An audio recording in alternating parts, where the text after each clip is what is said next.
Hello there, welcome back. If you just joined us here on the show, this is Prime Morning. Up next is News Flash, and we're here to take a look at the front pages of the various newspapers and also delve into some very major conversations that have come up here on the show. And of course, with politics, social issues, and economic issues, and every single one of them that matters to you, you can share your thoughts with us here on the show by simply sending your messages to our social media platforms.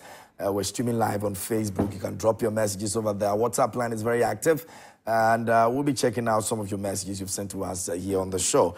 I'll be introducing my guest in the studio to you in a couple of minutes. But before that, let's say a big thank you to Nutri-Snacks this morning. It's what you need. It's delicious, it's nutritious, and you need that to make sure you keep yourself going. If you are an early morning person and you have got your tea, the next thing you should be thinking of is Nutri-Snacks, because it's going to make you enjoy your day, and you need to begin right. So please do go ahead, walk into the supermarkets, the shops out there, and say you're looking for Nutri-Snacks, and do enjoy it. Big Chef Junior is coming your way. We're looking forward to a great edition, and so you want to be a part of this. Once we begin, we'll let you know where you can also watch and the times that you can also be a part of it. There are so many that they are bringing to you. These kids have got some recipes that would definitely change your kitchen in terms of your recipes, and so do well to watch. We'll be telling you when the contestants will be getting ready to be on your screens, so you can also be a part of it. Let's talk about Step Up. Now, Step Up comes your way at 7:30 p.m. on Sundays, and it's a way to begin your week, all right? It's entertaining. You get to win some cash as well. Our sponsors are making sure that you get to also, win some products, some voucher whilst you're sitting in the comfort of your homes, and you also get to be entertained. And so do not miss it, 7:30 p.m. every Sunday. George Kwame will be there to make sure you are very much entertained. You're not missing that for anything. On the 23rd of December, this very weekend, Afia is going to be in concert, and you're not missing out that for anything.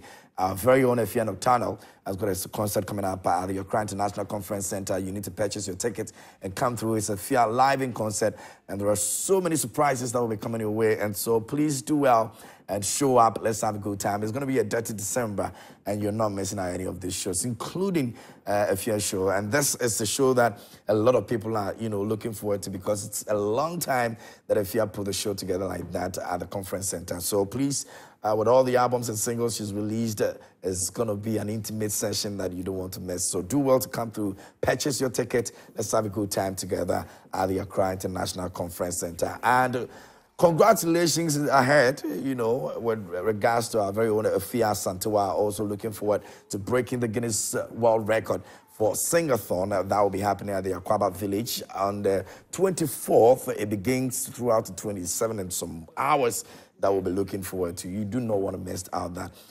The venue is around the airport. So if you know about the new Akwaba Village that has been put together, that's where all the action is going to be. So please do well, show up, let's support her, and let's give her all the encouragement and motivation she needs to ensure that she's able to break that record, all right?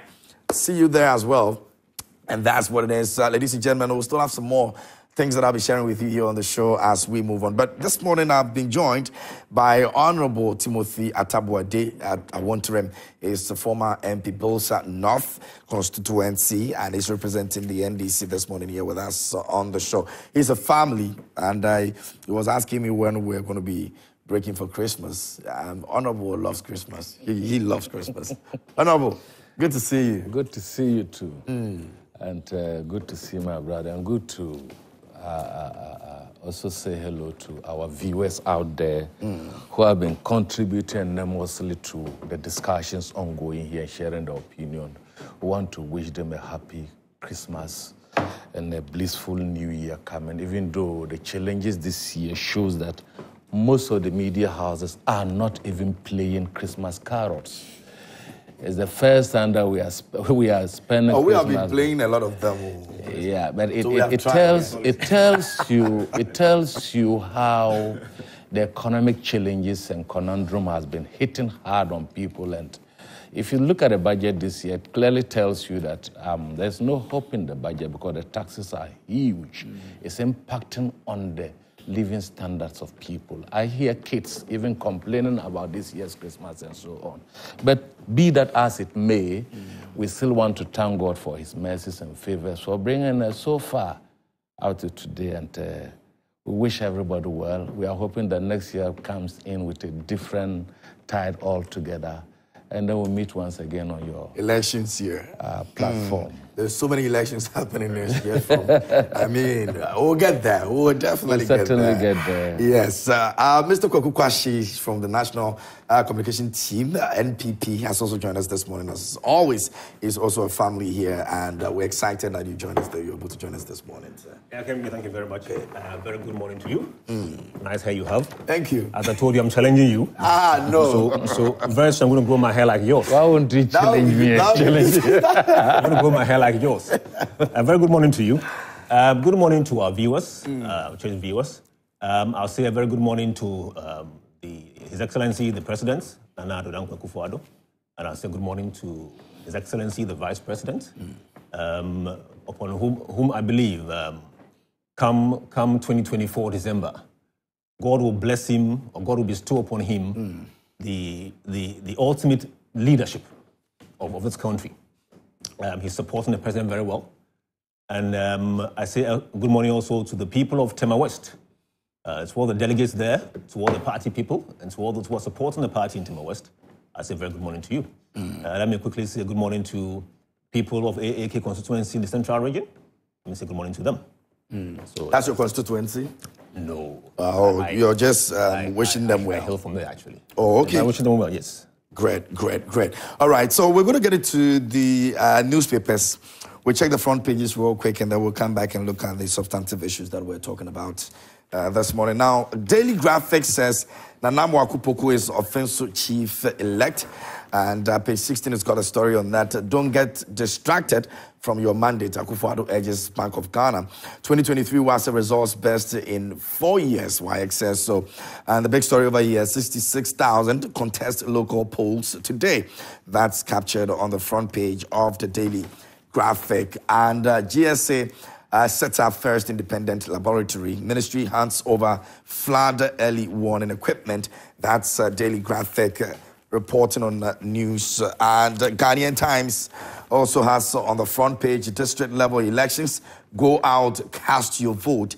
EC and treat eligible voters.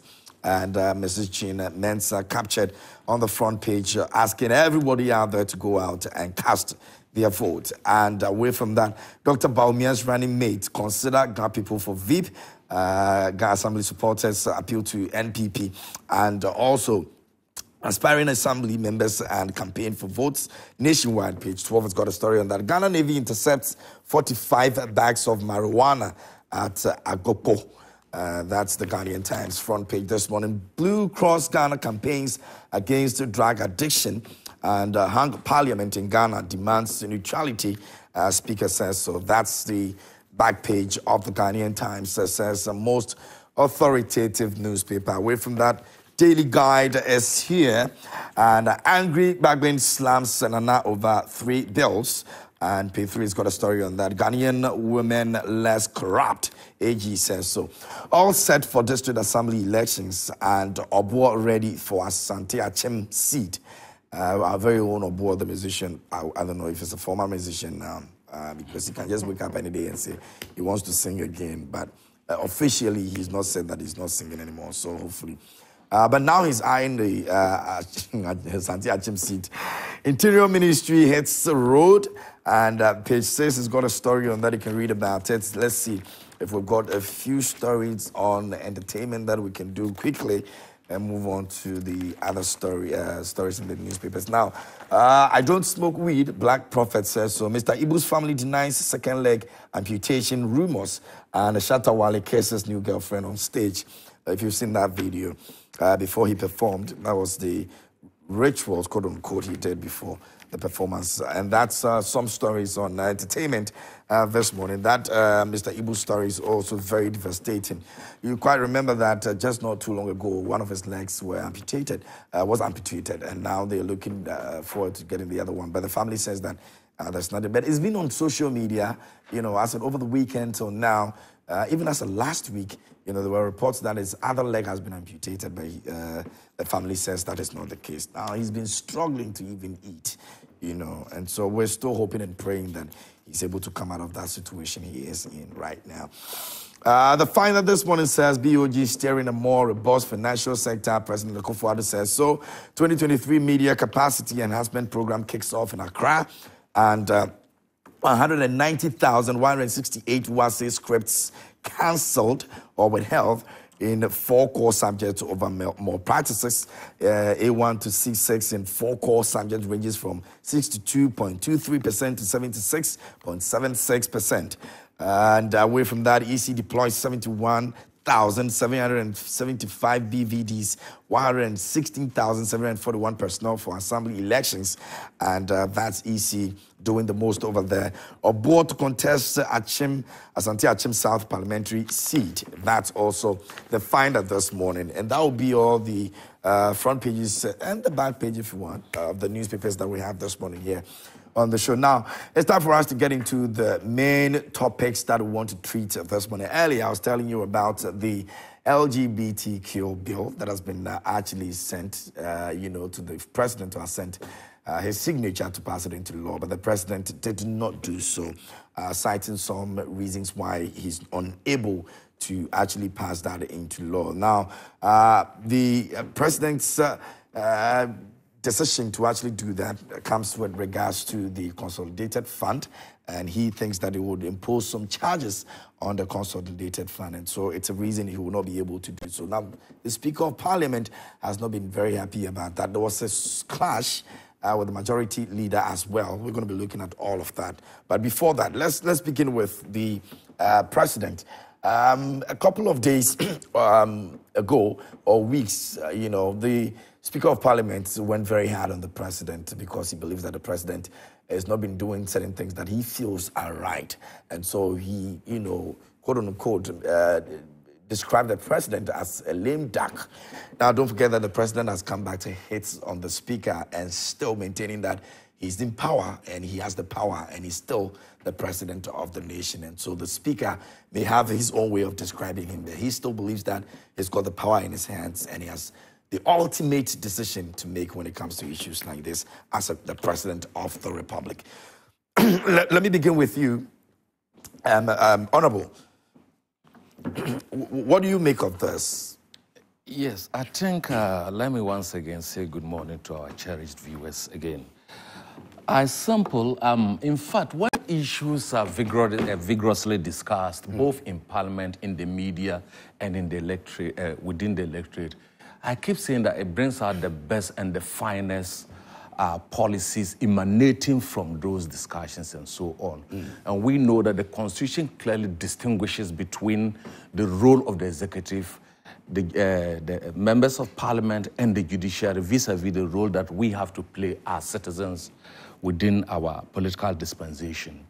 It is clear that when the Speaker of Parliament talked about the president being a lame duck, the Speaker clearly was looking at a situation where the flag bearer has been elected, and naturally within our political setups, it's a phenomenon such a way that when you are elected as the leader, while the president is in office, there tend to be a drift of your cabinet or people following the elected flag bearer instead of paying so much attention to the president. It happened, I remember during the Rawlins's time, Rawlins he complained about something like it's been happening. So he was saying that he was a lame duck because now, invariably, the vice president that has been with him, he's not a new fellow, he's again taking over the mantle of flag bearership. And for that matter, his cabinet would be tempted to drift towards the vice president and pay loyalty to him because they would be looking for appointments should the vice president become the ultimate winner of the elections. So he's a lame duck in terms of that. He did not end that too. He went ahead and also said, a parliament, especially we have a hung parliament, and most of the bills and policies emanate from the majority. They bring the business of the day to Parliament for Parliament to debate and for it to be implemented. And as at the same time, too, they were equally busy following the vice president for the campaign, and equally from there, they are going to campaign for their own seats. Yeah. So there's going to be a lot of divided attention as against the national interests and so on.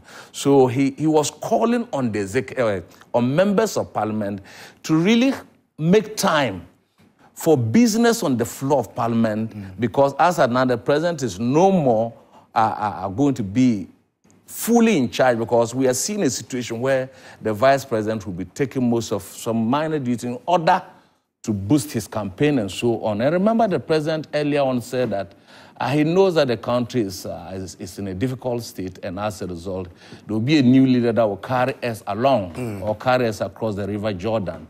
By that, the president seemed to have given up his role as executive president and so on. So he was cautioning on that. I heard the president went for a program and said that by the grace of God, if Bawumia should win, we'll have a Zongo first lady. But the president should be told that there's a difference between Zongos and Muslims.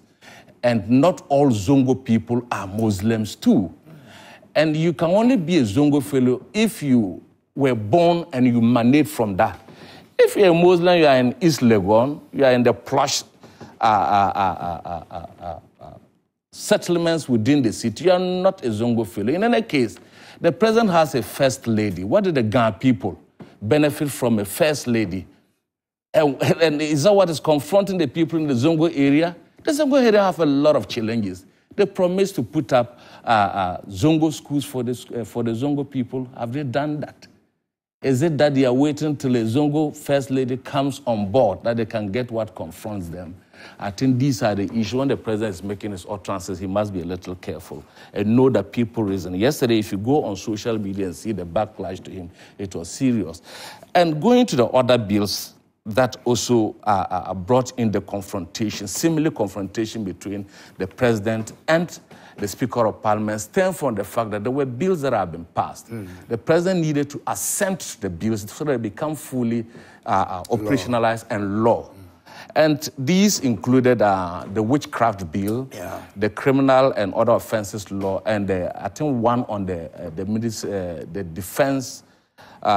of Defense and so on. And the president's main crux of the matter was that he was not going to assent to those bills because they were emanating from a private member's bill, and that they were going to incur costs on the consolidated fund. The president is talking and saying he so much cares about the cost on the consolidated fund.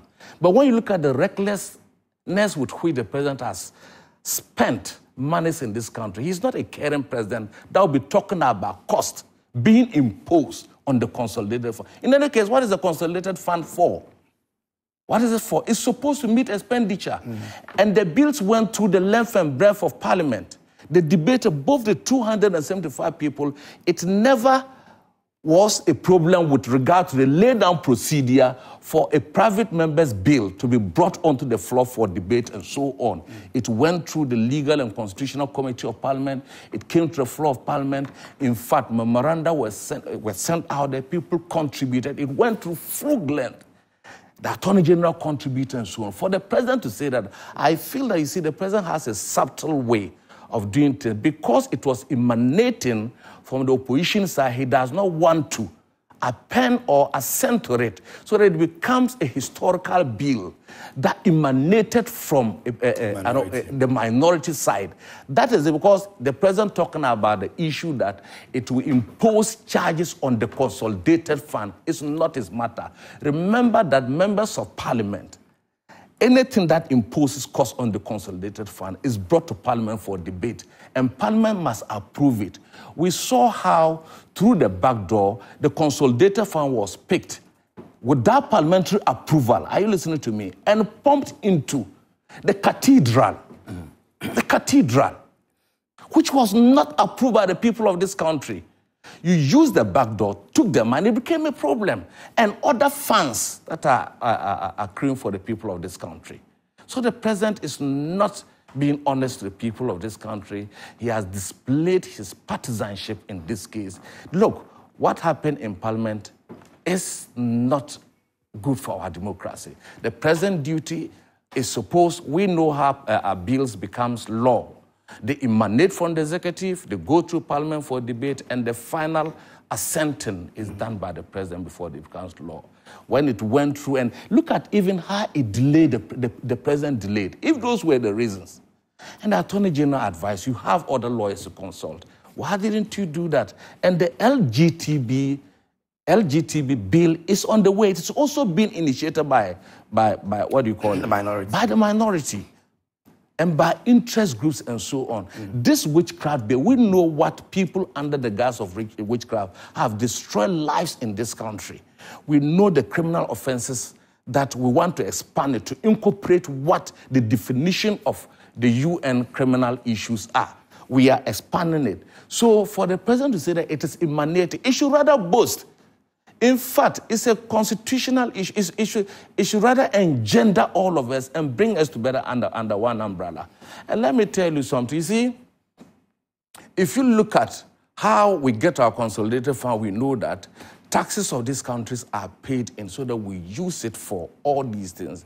And if the it's a sad day, and for me, like I told you, is the present tricks of sometimes running away from doing his constitutional duties and so on. And I think that it's a harbinger to for him not to sign the LGBT bill that is coming on. And I think that the president did not try. There should have been a lot of consultation. But when you listen to Bagben Feda, he said that he met the president. And when he met him, he discussed the issues with him. The president raised the issue again, and he told them no. What he did was tragically unfortunate, and that he was going to write his own perspective on the subject and bring it for discussion and so on.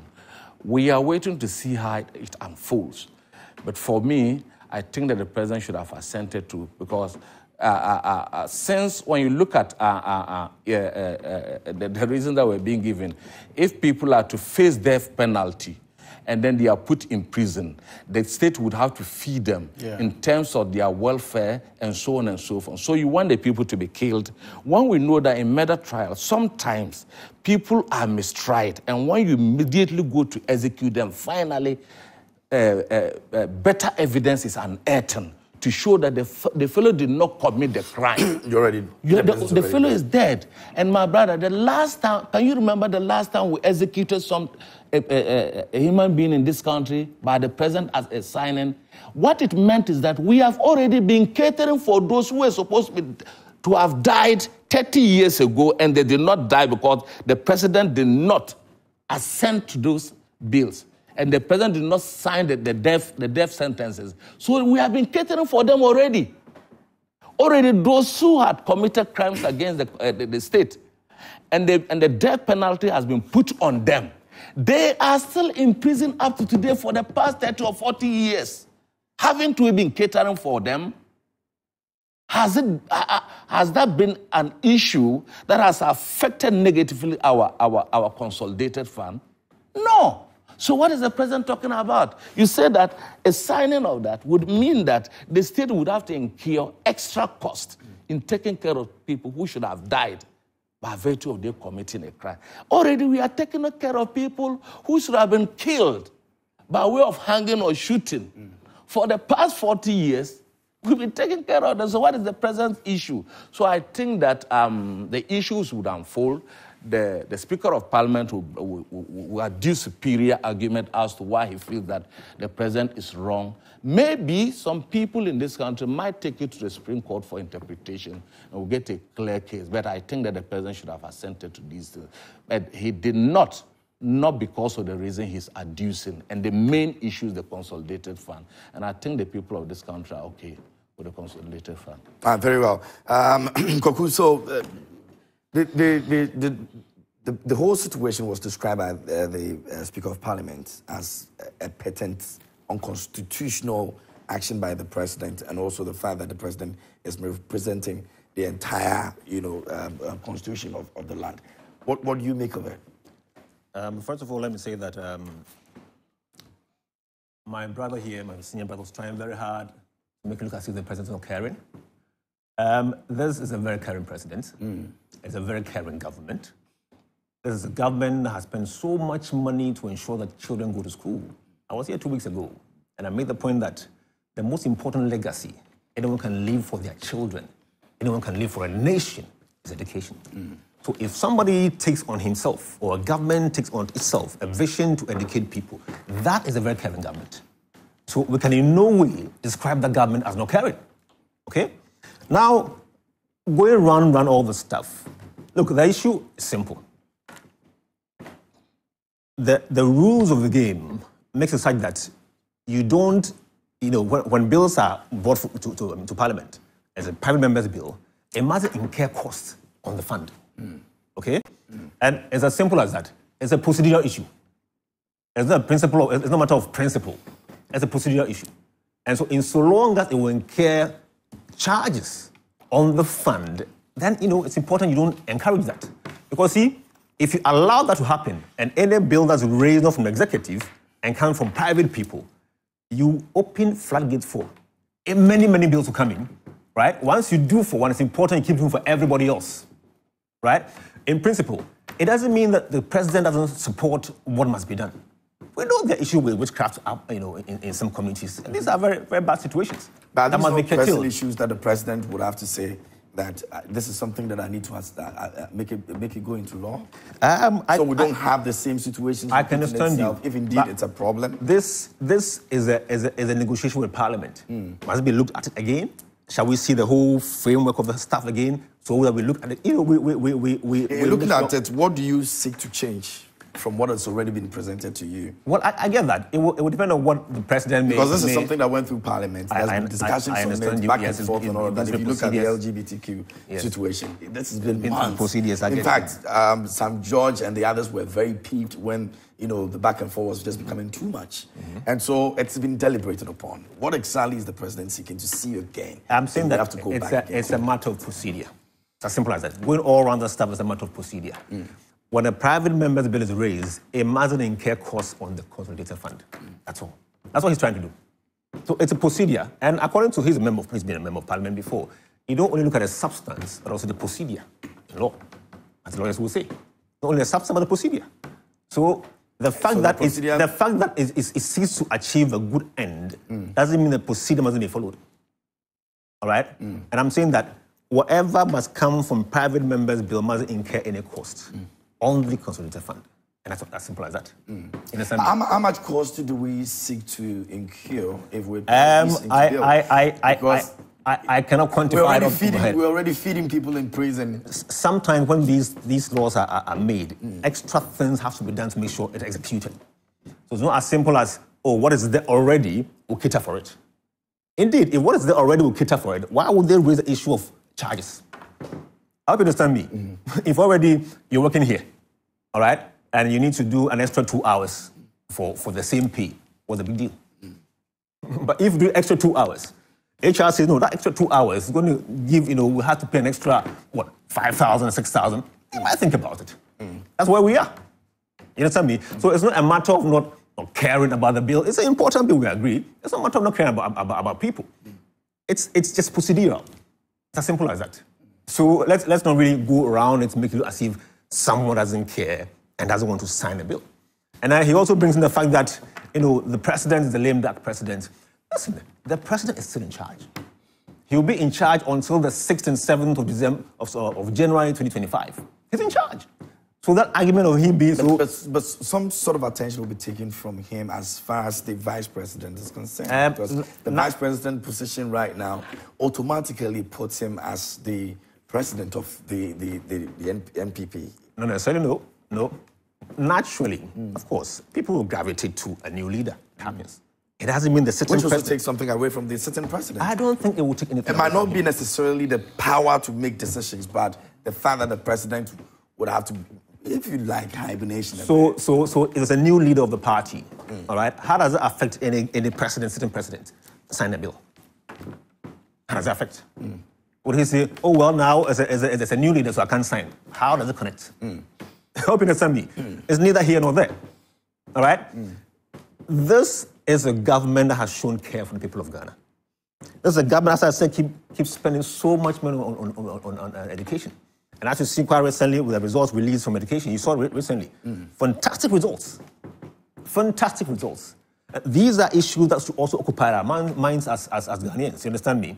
So that issue really, for me, the president has given his reason, and it has to be, we should see to it again. That's all. The Speaker of Parliament seemed to be very unhappy about the way the president is going about some of these things. From the NPP, are you all from the majority, if you like? Are you seeing the Speaker, some people have described him as being arrogant, in the way he presents his cases in Parliament with respect to making sure that the order of the day is adhered to.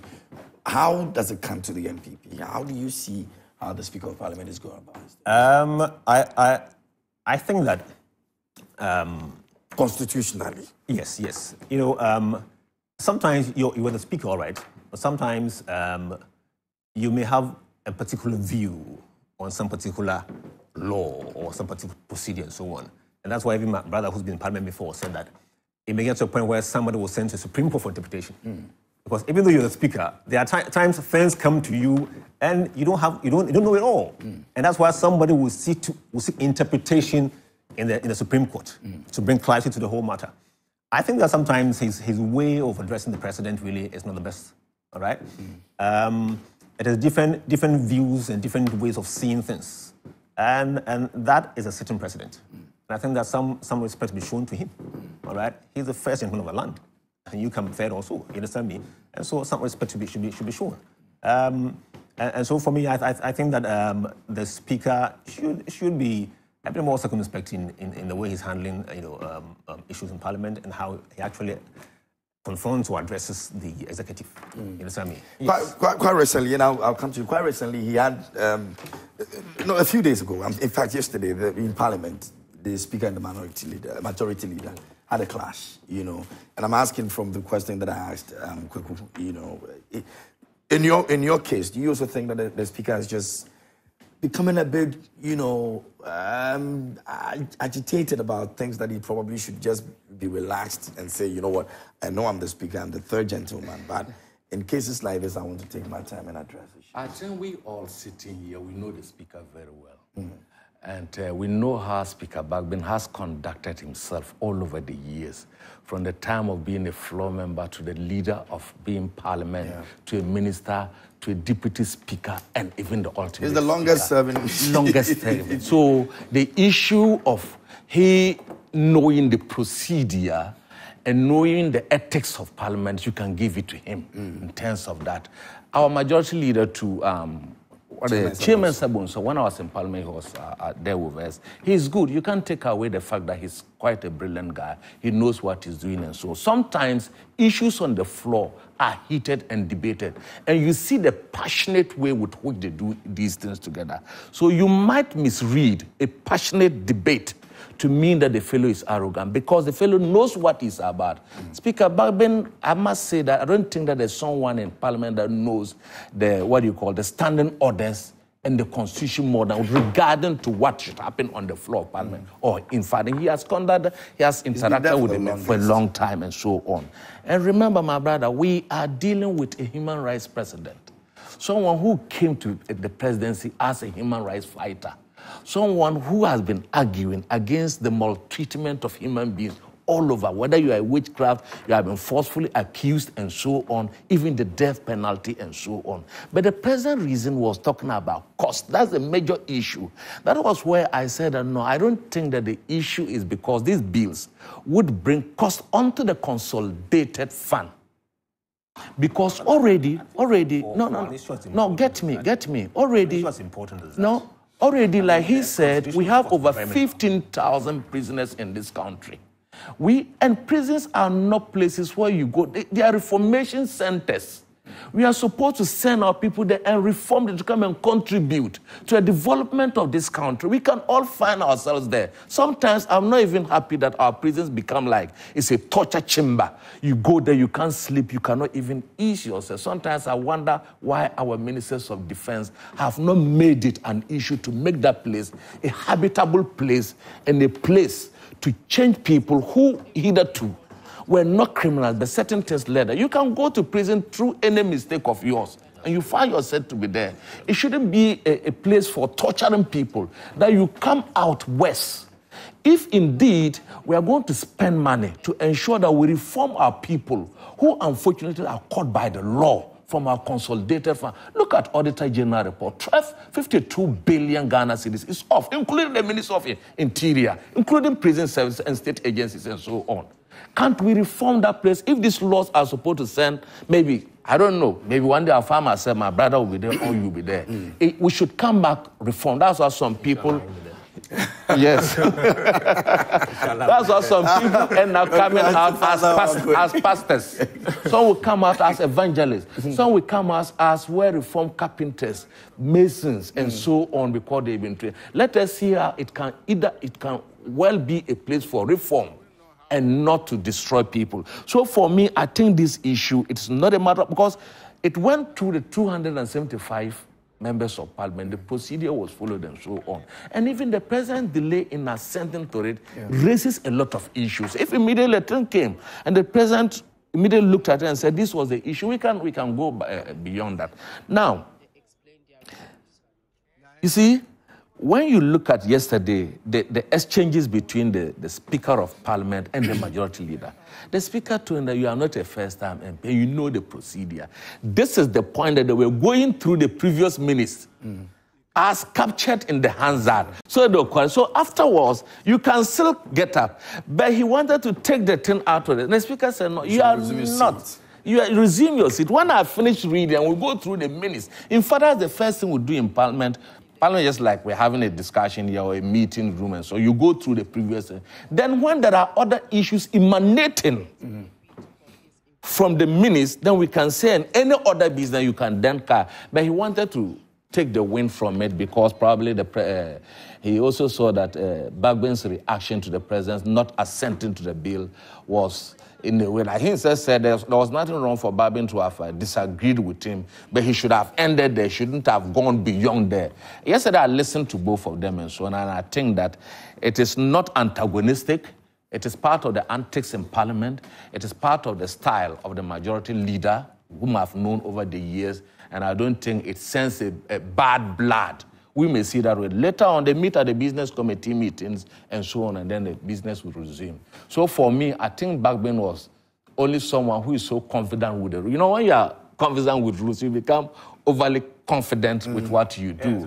And people... It makes you sound arrogant. You start looking arrogant. And sometimes that is when you are assertive and you want to do something. But arrogance in itself can be body language, it can be your spirit, your demeanor, and the way you conduct yourself. You can sit here and you will not talk, but your position and your conduct will be very arrogant to someone watching you and so on. So for me, I think it's the usual debate that has been happening in Parliament, and we'll see how it goes when Bagben brings his... thought-provoking issues that he says he's going to bring for it to be debated on the floor of Parliament. Well, it's believed that work will still, go on. With the LGBT, work will still go on. But it's a precursor. If you don't sign this, how are you going to sign that? That is the thinking. That is the thing. But no, the president will do that next. Yes, because it's also going to impose costs. If the procedure is brought back again for us to take a look at it again. It's going to impose cost too. To make it simple, I think that whatever is happening in Parliament, between executive and Parliament, or between the Parliament and executive, it's for the good people of this country, right? Nobody means bad. You understand me? But these are pressing issues. These are pressing issues that people want to see, something done about it. Yes. Especially the witchcraft bill and the LGBT. Yeah. These are pressing issues. As you said, is a human rights lawyer. He's championed human rights for so many years. And I'm saying that... Should he be worried about consolidated fund when he's a human rights lawyer? Somebody who believes that this is something that he has to be done and taken care of? There might have been advice given to him about A, B, C, D on these matters. You understand me? Which might, for now, override the consideration of signing this bill. You understand me? But when the right time comes, he might just do it. When's the right time? Well, we might get there. And you see, my brother mentioned a bit about WASI. You see, this WASI and the results that churn out, and then we quickly jump into the phrases, the best is, look, I tell you I teach. Beyond that, our lecturers at the various tertiary institutions do tell us that even the students who come there cannot. And I think that the University of Ghana has even sacked some people because they couldn't meet some average points and so on. Sometimes it's an issue. We saw those who went for the nurses interview. Brilliant results. And yet they couldn't answer. They agreed that they wrote for them. So we should not jump to look at the WASI and say it's the best in West Africa and so on and so. I still have my issues because I'm a teacher. Eh? We haven't done the analysis. We haven't done the analysis. And for me, my brother, it's been improving year upon year. No, please. We know we are in the classroom. We know what is happening. We also in Ghana. We know what's happening. Not about Ghana. You can be in Ghana, but you don't know what is happening. You're crying. Well, no. Yet you sit here. But what my brother will be going through as a result of administrative challenges, you will not know. Essentially, what is trying to do is to raise the issue of quality versus access. No. Yes, but the quality is important. We have raised that issue. But I've raised it here several, and I said, are we talking about quantity? Or we are talking about quality. I find that situation to be very confusing. Why? For anybody who wants to argue quality over access. Quality is not quality over access, quality over quantity. It's not about so you were saying your argument in this argument was I've argued, he knows that I've mentioned quality. Don't just allow anyone to enter in schools. It's build quality first. But quality, my brother, quality is on a scale. At what point is quality agreed on? It's a scale. All right? At what point is quality agreed on? Of course. At what point? Quality is quality. No, quality is a skill. Listen to me, and that's why they rank schools. Yes. Grade A schools, don't have grade B schools. How come? Because it's on a certain scale. I hope you understand. They are not ranked based on just academics alone. You know that. I understand you, but I'm just saying. So where do we stand with? You see what we have. You see what I'm saying is that if you make the argument of quality over access, what you're saying essentially is that let some people go to school and leave everybody else behind. No. Now listen to this. Okay. If the people to whom this policy of free senior high school is supposed to affect thought it was so much about quality, all right? People will not in the villages. People will not send their kids to schools under trees. How can you understand me? Because that's not quality. Oh, what can it be total quality? All right. Can you say that if you send your children to a school under a tree, is that total quality? It's not. But I'm saying that what's important for them, they understand that some education versus no education is better. You understand me? And then when it comes to quality, many factors make quality. Quality of teaching is part of it. Or even the environment is part of it. Learning materials. Sometimes the quality of which has always been an issue. The quality of even the prints. All right? You go to some schools and the quality of the books they are holding is different. So it's a multi-factor stuff. At what point do you decide I tackle here first or that first? As I'm saying, it's a skill. Right?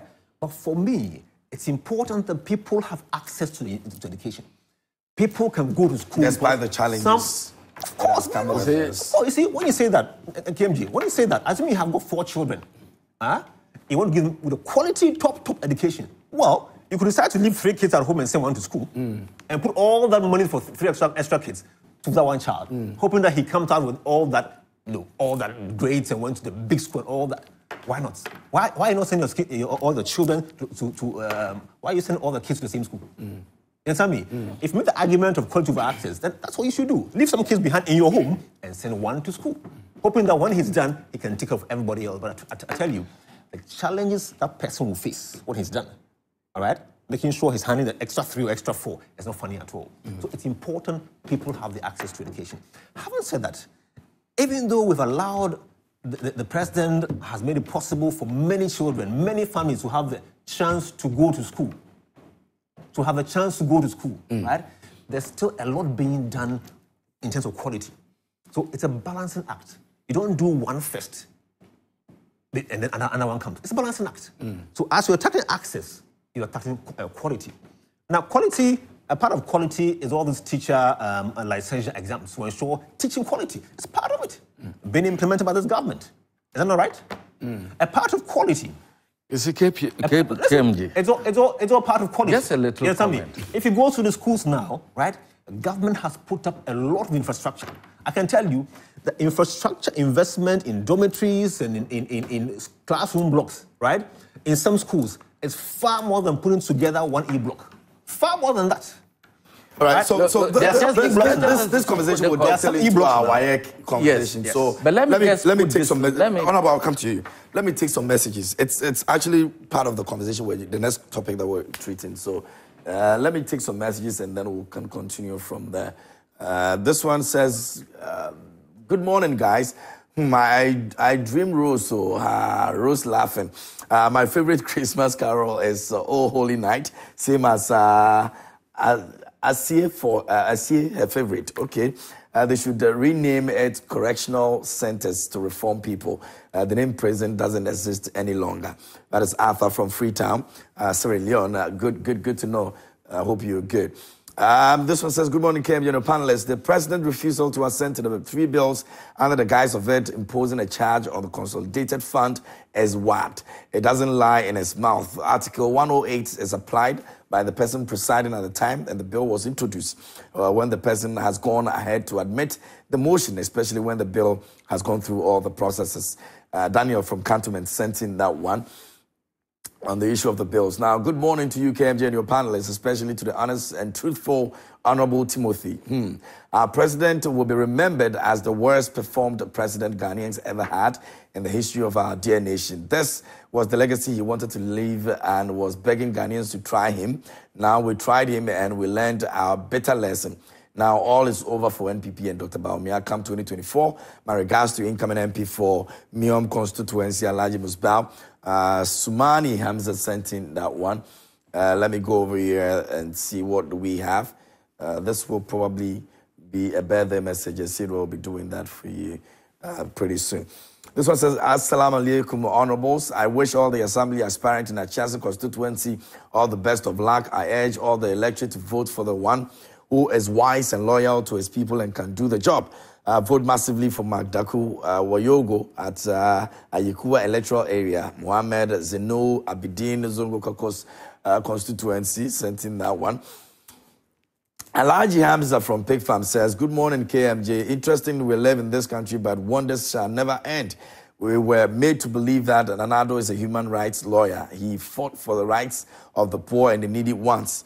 What's so important to me is about how our mothers and sisters have been treated by a section of some wicked people.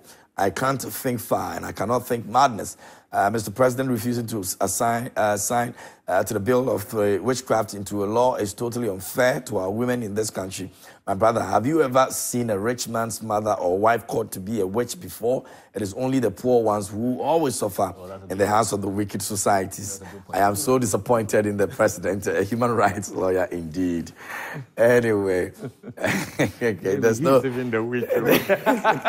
Maybe the rich man. There's no rich. Oh, man. This is the time for our parliamentarians to prove to Ghanaians that they are indeed our representatives. Parliamentarians should ensure that the Anti-LGBTQ bill is passed regardless of any threat. Ghana is an independent country and hence do not owe its sovereignty to any other country. And as such, no individual organization reserves any right to dictate or suggest to Ghana what should be done concerning the Anti-LGBT bill. Good morning to the venerable and respected politician, Honorable Timothy Atabwade. Daniel Apaliok from Sandema sending that one. It says the refusal of the president to assent to the bill.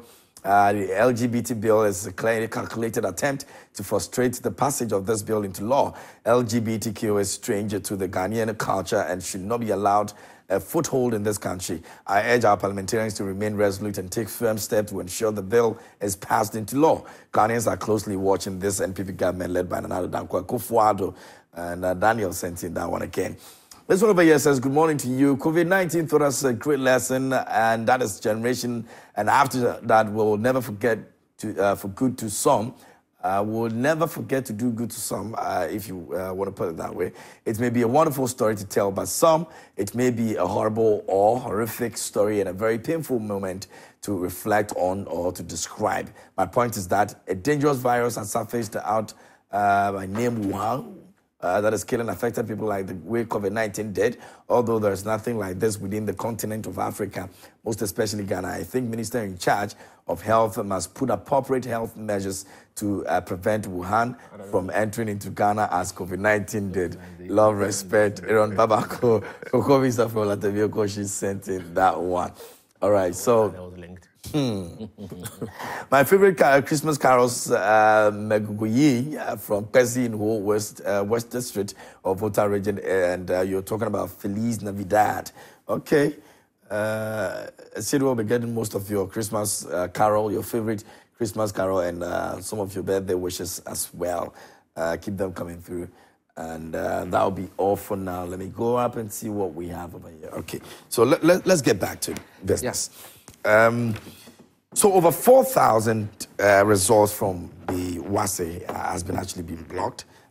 These are people who refuse to return learning materials back to where they took it from. And they are also warning students who have not been able to get these results not to go to any other ways in trying to get them, because they have a very secured platform that will not allow any of them to get those results if they even decide to go, around the clock.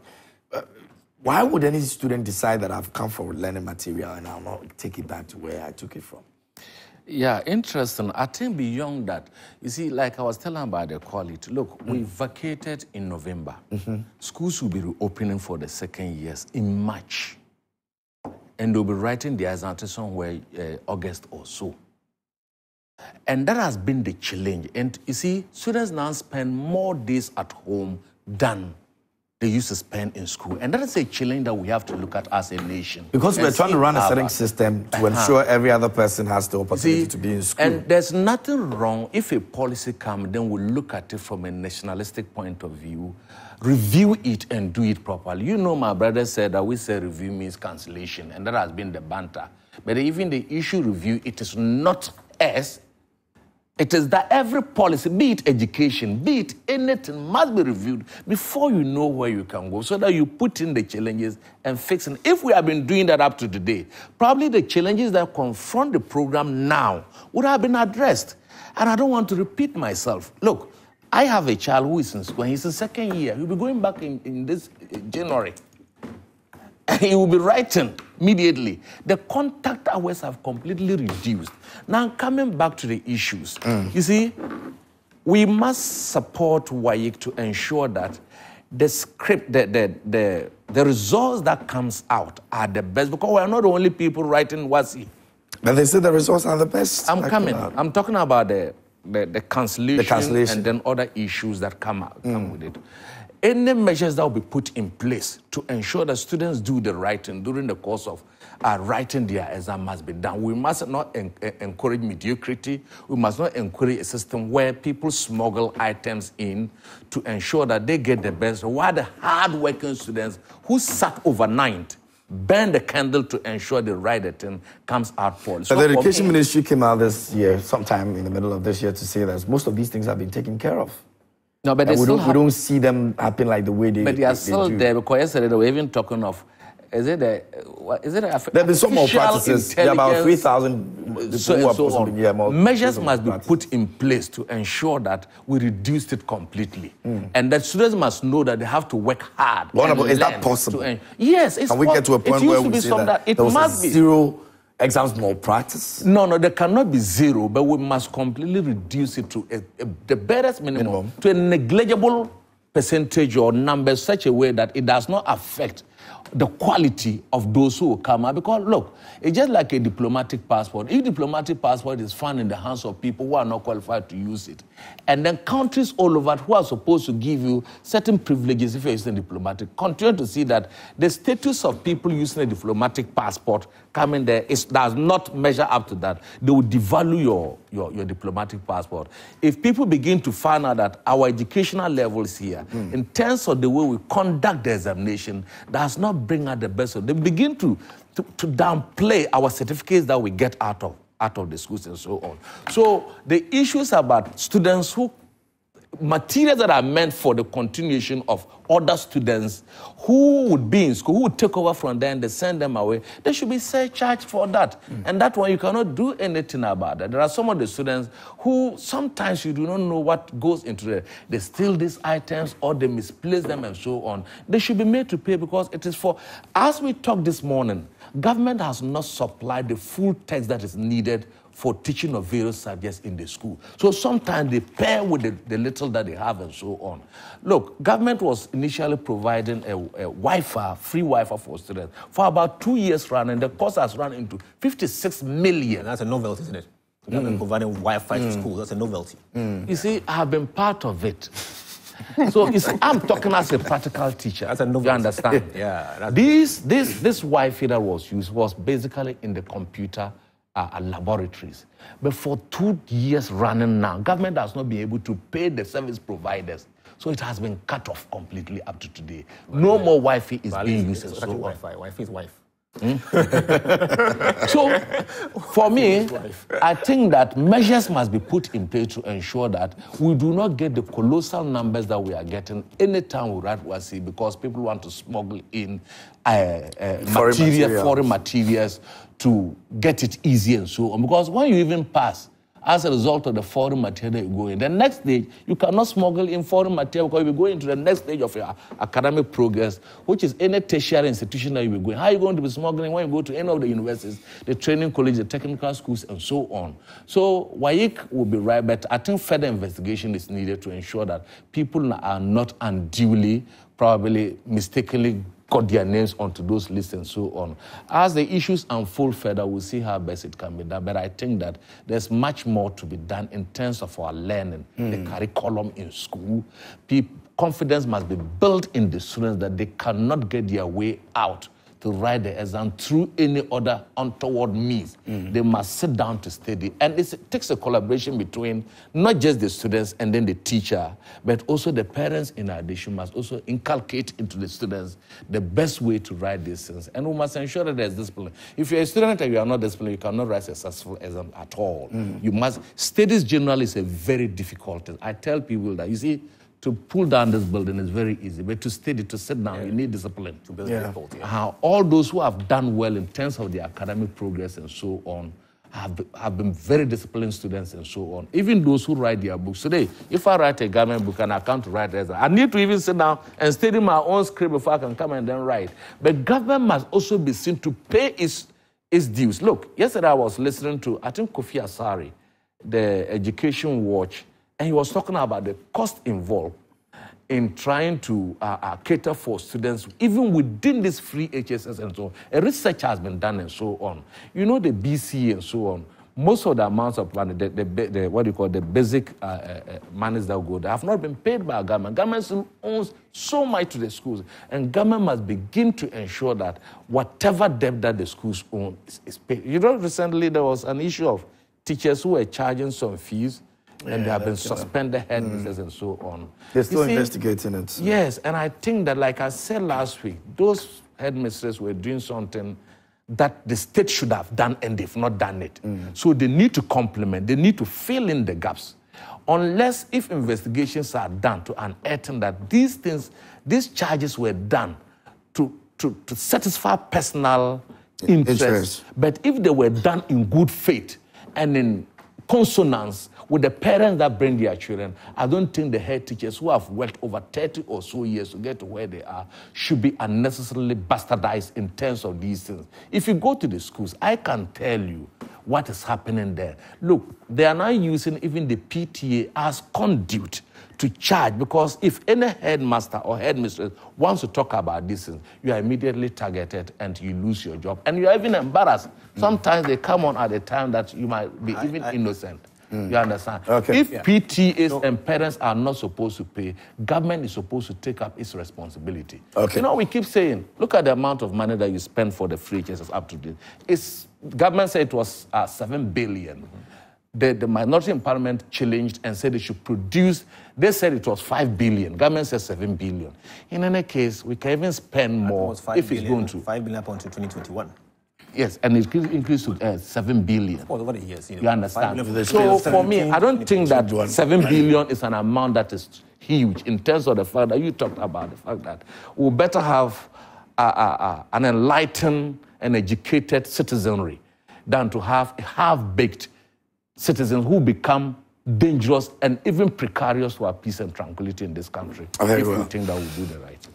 KMJ, I think that the issue of exam malpractice can't be countenanced anywhere.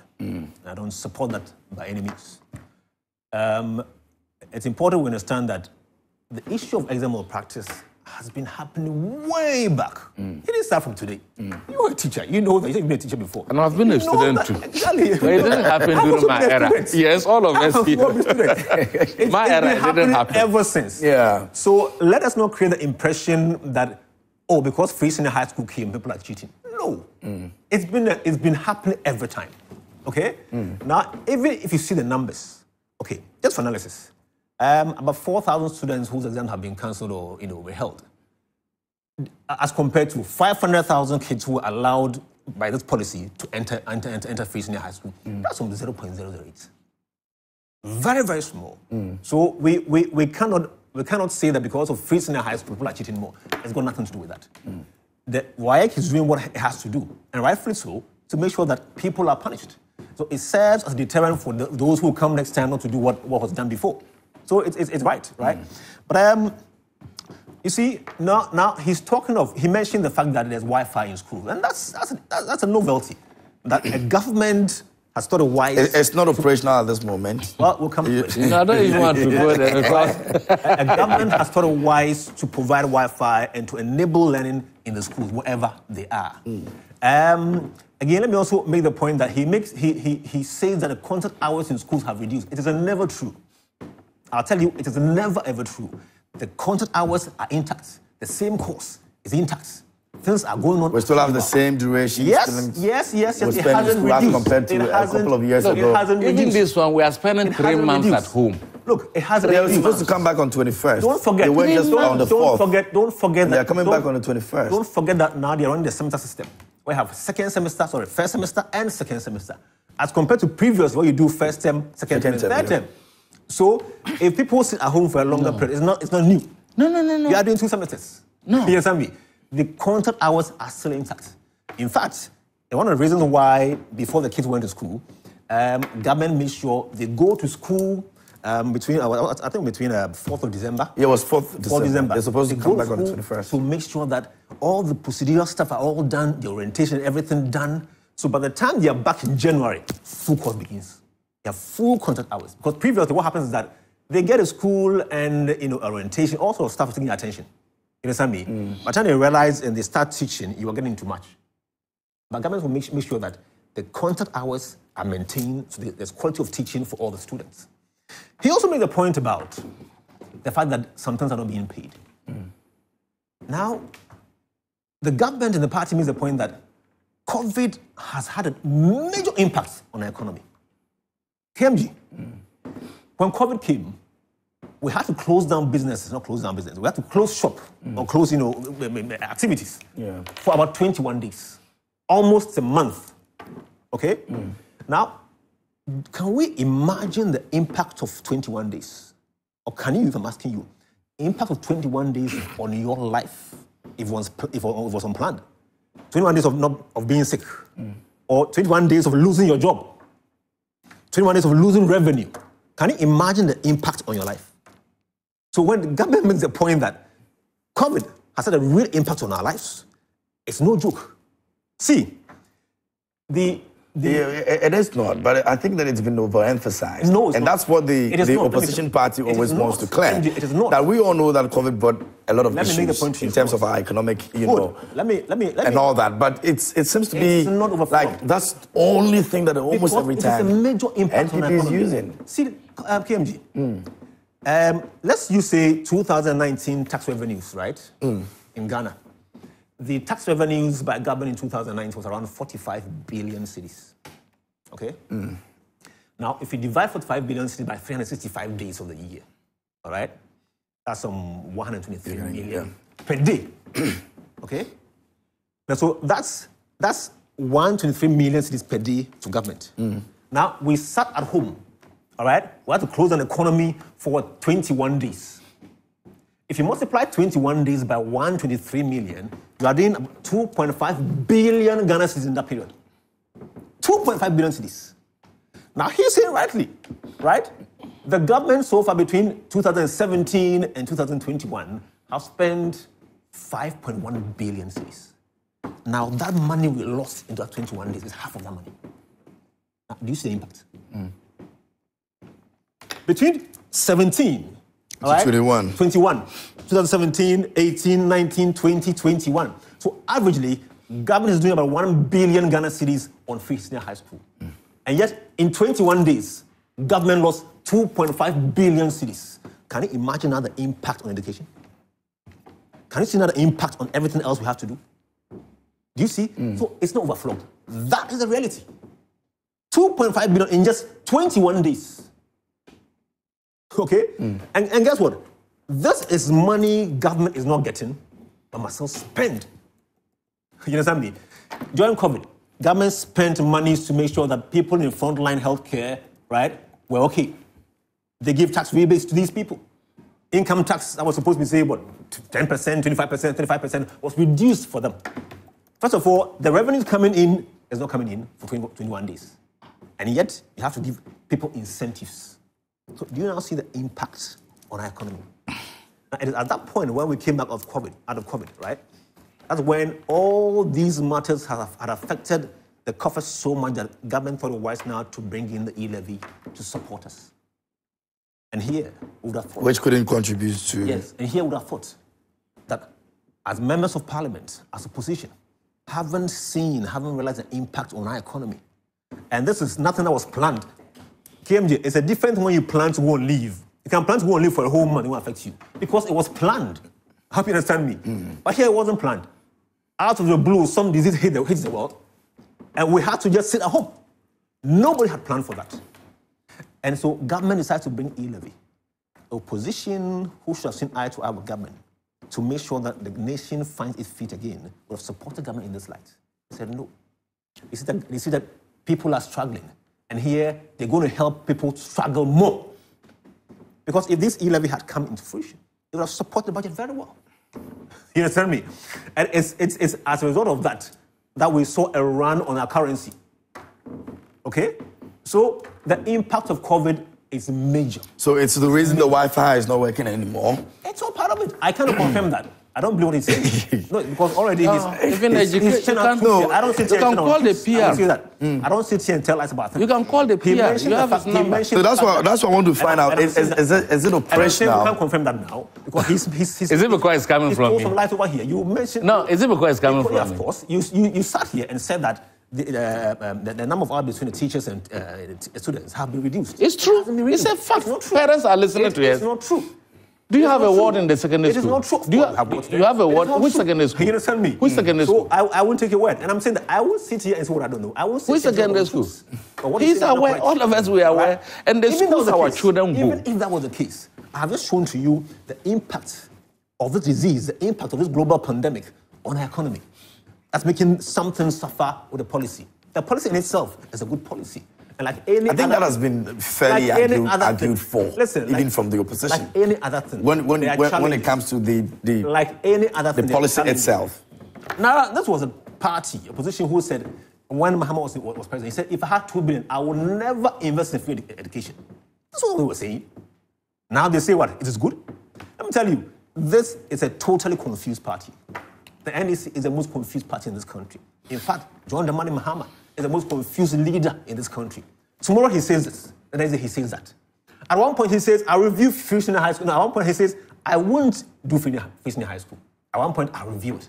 How do you review? I'll extend to private schools.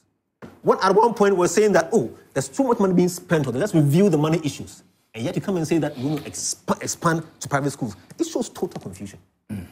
Total confusion in the NDC about free senior high school. Total confusion in the NDC about life-changing policies. They have no idea. They have no idea at all. And so let's get very clear. The impact of COVID cannot be underestimated on our economy. And I'm saying that anyone listening to me to begin to envisage the impact of 21 days of losing your job. Losing your job while you must still provide for your family, while you must still help your younger kids. Can you imagine what impact it has on you? It's not funny at all. You understand me?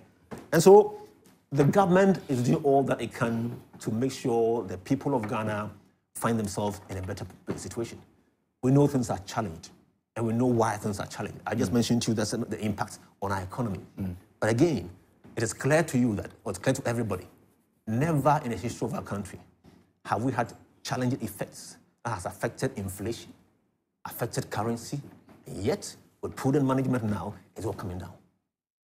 All right? It means you also totally disagree when the NDC says that the COVID situation came with some blessings as well, because they believe that it was a blessing in disguise. Because there were certain offers that came in that could have been used to turn things around, but we're not able to do that. I reject it entirely.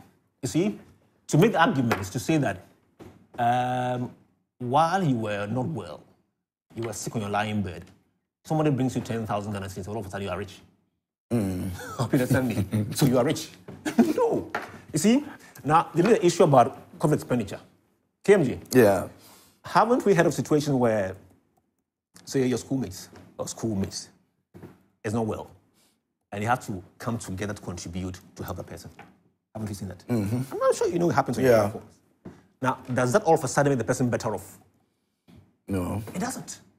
See, now... But sometimes you depend on the amount of money that is given to the person. Now, see, if really the amount of money was to make Ghana rich, well, let's go back to COVID. Not entirely. It was to make us rich. Not entirely. There was a bit significant enough. Just sit back and wait for IMF to bring monies. If that's the argument they make, that COVID was better off for you. Then let's go back to COVID. Let's close shop and wait for IMF. You understand me? See, when the money was brought to government, when they say COVID money, was support. It doesn't only mean that that money must be used to buy PPEs or nose masks or sanitizers or tissue. See, KMG, if you are hit by a disease, you're on your bed and hit by disease, and your friends come to give you money, they say, we have come to support you with this money to help you get well. Now, it's important for you to know that while you are lying on your bed, the education of your kids is important for you. That affects your health while you're lying there. You know that? What happens in your home affects your health on that bed. So the fact that you've been brought 10,000 Ghana cedis doesn't mean that all should be used to buy medication. If it means to buy a shoe for your child to go to school, to buy books for him, you must buy. It is part of your well-being. It is part of your well-being. So COVID money wasn't meant to only buy PPEs. In which case, it wasn't used to buy PPEs. You complained that, no, it wasn't used to buy PPEs. No, it was used to support the economy. And so in various ways, it was used to support the economy. I see. Look, there was COVID grants given to many businesses. About 600 million Ghana cedis were given to businesses. Yes, it happened in this country. Under GE, the cab bus, all right? It happened. A lot of people received money to support their businesses during the shutdown. A lot of people. It was part of this money that was used for this purpose. So COVID money doesn't only mean that go and buy PPEs with it. In which case, it wasn't fully used for PPEs, so it's a campaign. No, at all not. Happy to send me. Very well.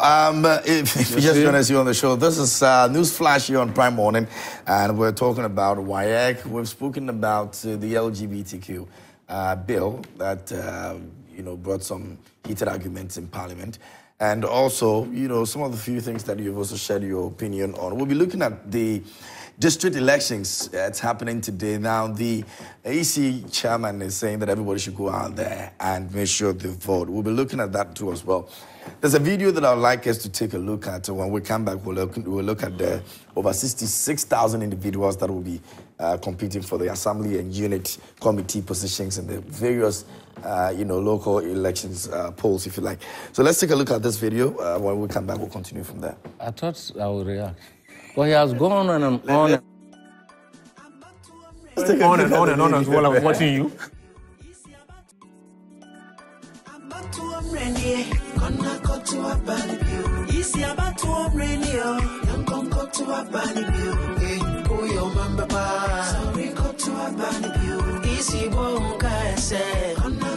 ban. Embraso say I got to a ban, but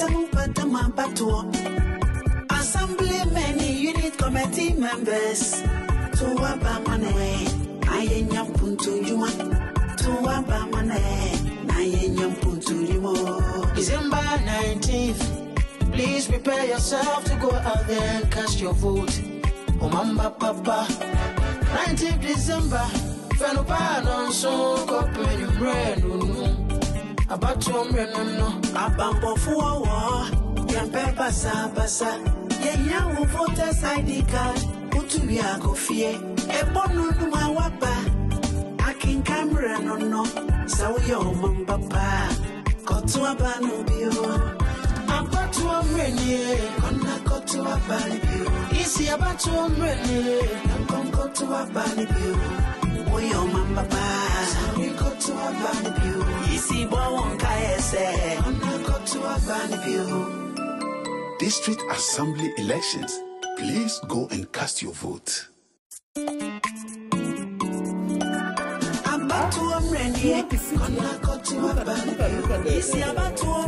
Okay, welcome back here on the show. A lot of things go on behind the scenes, but that's okay. When we're off there, that's where most of the conversations is. Yeah.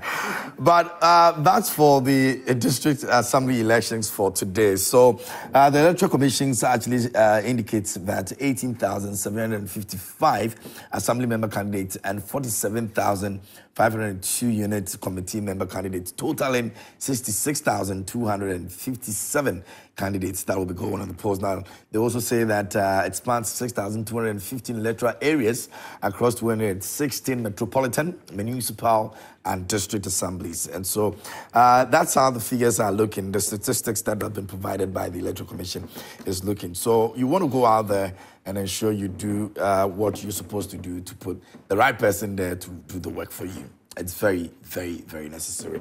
Now, Honorable. Just summary. You see, the MPP, they don't get it. They must show the people of this country a little condor and respect. During COVID, they had more than they wanted. And by 2019, the figures are shown, this thing is undisputed, we know. The figures are shown that the economy was being run down. COVID only came to support you, to lift you up. COVID was a kind of a watershed, not to embarrass you because you are told the whole world that you were doing well. As in COVID, that people were suffering, they were making profits. They were making profit. How do you make profits, my brother? When people are suffering, you remember the front? Was making profit at the time. Oh, would you allow? When you were talking, I was quiet, okay, please. Who was making profits? I was quiet. the Minister for Health, Sputnik V, procurement, even the transportation of it was more than the cost of the drug from Russia. The Frontier Health Services in airport, KIA, has made close over $130 million. As at the time, you remember we argued that this thing could have been set up by Noguchi and other Ghanaian. It went, and 6 people under procurement could not tell us how they went through the procurement process. The Minister of Finance himself, the Minister for Procurement, the PPA, almost the Minister for Airport, none of them could tell us how these people were. Frontier Health Services was procured. You say you were giving us water, free, and electricity. You turn around and you are taxing us. I talked to you this morning, and they've now made it a flat rate in this 2024 budget. We are paying COVID tax. Your own auditor you appointed to investigate, because we are threatening in Parliament to investigate into the hard money. 25 million Ghana cedis. It was over 30 because the 1 billion you took, the rapid, the special drawing rights, the 1 billion, the COVID, the Auditor General did not put it there. And the auditor himself said that 12 billion was used for the COVID issues. The other monies could not be accounted for. And Felicia Tete, your own parliamentary candidate from Tamale, Zaneroko, told us how much the COVID money came. She told you herself, eh? You understand? So don't come here and tell us that it was for it wasn't for PPE. You were supposed to have put up infrastructure infrastructure to arrest such occurrences. The money was not for a recurrent expenditure. When the COVID attacked most of your people and they went to the University of Ghana hospital that we built under, JM, you are saying there is a confusion there. What did they do? They said they thought it was a 5-star hotel and they had gone there to rest. They had gone there to rest. The hospitals that we built was what saved the country. Was what you don't do that when these issues have been raised on the floor of Parliament, captured by parliamentary answers, when your leadership came to give report to show that the monies were recklessly abused and distributed among party apparatchiks. You are talking about $600 million that was distributed to which by the MBSSI, to which businesses? Yes, it was done. My brother, please. It was done. 600 million Ghana cedis out of 25 billion Ghana cedis, out of 30 billion Ghana cedis that were done to which institution? These were politically distributed. My wife applied for it. Don't let us go there because it's not even part of this conversation. Oh, why not going there? Huh? So you are saying because your wife applied, did not get? Please, let me tell you something. Did not get? Let me tell you, tax revenue alone accruing to you people. I'm saying, but, wait. Who applied and you were talking, I was quiet. When you were talking, I gave you quiet. I never interrupted. Would you stop him? Go ahead. Tax revenue by 2020 was 384 billion. The Mahama you are saying that he was confused left you. Huh? Let me tell you, when we're leaving office, this is what we left you. Start by what year?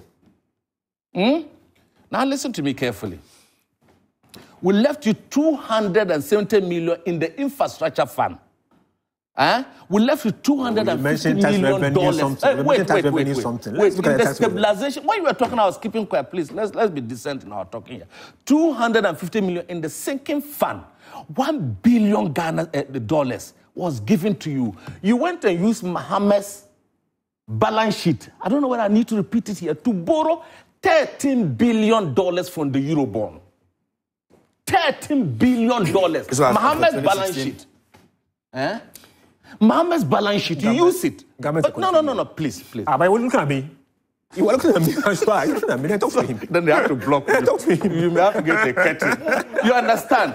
You're looking at me. I have to respond to you. We've said this. We've repeated it over and over and over again. All the revenue streams we left, you've borrowed to the extent that today, as we talked this morning, haircuts have been done.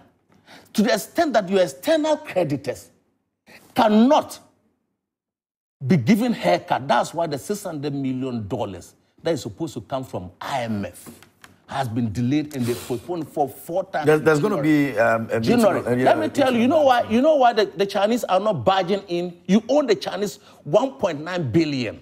And you have gone there with your own scissors to do their haircut. They said, no, they don't want Ghanaian haircuts. They want their own scissors. You cannot dictate to your external creditors how much haircut you will do to them. But the local ones you're able to do because there's pressure on the local, including pension funds. You've run this country into a state of higgledy-piggledy. As we see this one, we're a junk economy. We cannot borrow $1. Just one. Even if you go outside and $1 falls down, you pick us a Ghanaian, they'll take it away from you. We can't do it. People have died as a result of this. People's pensioners, you saw the issues, very grown pictures there. Then you come and sit here and you are running rhymes about how to use 25 billion. The Bank of Ghana gave you $10 billion, 10 billion Ghana cedis because of COVID. Today, the Bank of Ghana cannot print money to support the current budget because we caught them printing money without recourse to the law.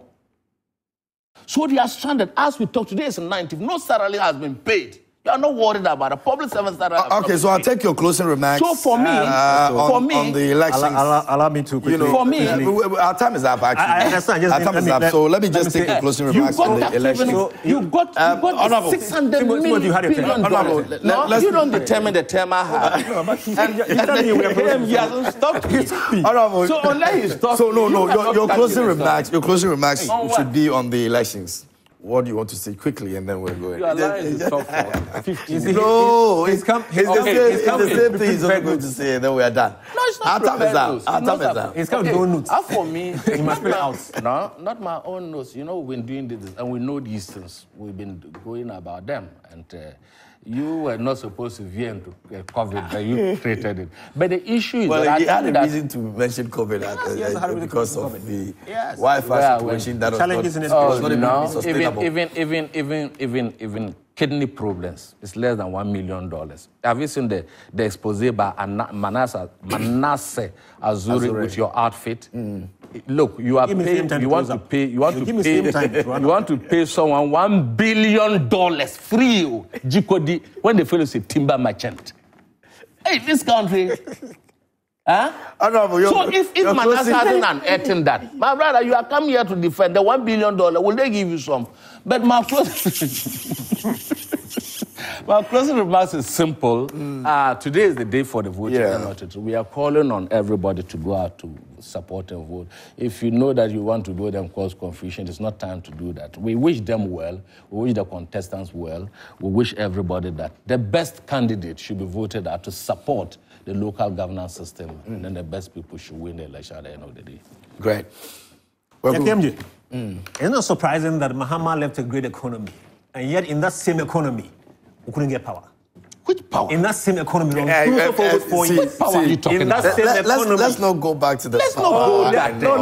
I'm saying that you are spewing figures. Sonia, sorry. It's shutting down before you cannot pay. You were spewing figures as if we had such a great economy. And it's true. That's why we went and borrowed with our balance sheet. Another economy. The NPP will be one way or the other will be in the same position in a couple of times to come. No, it's you not even want to make reference to what you also left. No, I'm saying these are parliamentary. I'm saying no, Kwaku. You can say that. Until we enter, you can say that. Hypothetically, let me. Hypothetically, didn't we leave a resilient energy center for you? Didn't we leave a resilient energy sector for you? All this is you claim. All I'm saying is, what is no power? We'll get to that point where we'll make these. Today we have power. We don't want to get. Today we have power. Challenges. Our lights are on. What lights are on? We are paying for kids' school fees. Yes, the parliament had done so. Our current challenges. People are being paid in schools, in offices. Who is paid in schools? Current challenges. Government are being paid. The government workers work for it. That's why you are paying. If they absent, that's why I made an example that we'll get to a point. If you work and they don't pay, you wouldn't left you A, B, C. With our current challenges. This is a development thing. For every country. In some countries, I don't think somebody leaves power and another person will be making reference to what they have done and what people have taken over. Because you know why? It's the right of the individual to experience the things you have done for the country. Progressively. And I'm telling you. So those are things you would not even want to make a big deal out of. That's why I'm saying that a time will come, you also sit in the same position where you make... Not even go there. You are helping. Don't say time will come. So let's not get there. The facts are there. The facts are there. You compare about these are documented facts. But I'm saying, it will get to that point. You also make the same today, reference So let's not get to that point. Let's make the people understand that whatever that has been left for anybody to continue is something they deserve. Can you tell us where America is now, as we are talking? Whether it's health, it's education, or whatever it is, these are things the individuals, it's their right. That's right. So let's not make references to them. And I'm not talking about just the NPP, but I'm talking about the NDC and the MP. Don't help him by these are that subtle language. Make emphasis on them and make it look like we have done so much for the country. We have done so much for the people. See. We don't have to get to that point. KMJ. So let's make progress. It's important I respond to that. What have you done? I understand what you're responding to. 1 trillion Ghana cedis. 1 trillion. What did you use it for? So it's not of incompetence to say they have all 1 this trillion. 1 trillion cedis. 1 trillion. It's most of it. In our challenge, all that money. You've taken 1 trillion Ghana cedis. Viewers, that'll be. Good. So all those who are being elected today, I think. To the extent that we have as many people who want to partake in this election as the number is very good. I think it's encouraging. I think it's important. People should be interested in politics. When you finish asking the 1 trillion cedis. No, honorable. When he was entertaining. Politics affects everything you do. Okay? A decision by any leader will affect anything you do. Yeah. It is linked. And so it's refreshing to have people want to be part of decision making and want to be part of politics, want to be part of governance. And I think that it's a really good sign. What I would encourage to see more is we see a lot more women in our politics. Because the numbers so far show that the women are not as many. So we'd like to see a lot more women come to this, this space of our politics. That'd be very good for us. And so I wish everybody. The world resources. Give some of the COVID money to the women. Very well. So Honorable Timothy Attabuedi, I want to remove former MP, Bulsa North constituency. Kwaku Kwashi, National Communication Team member, NPP, also joined us this morning. Thank you so much, gentlemen, for joining us this morning here on the show. And thanks to you, the viewers, for sending your messages to us as well. We're grateful.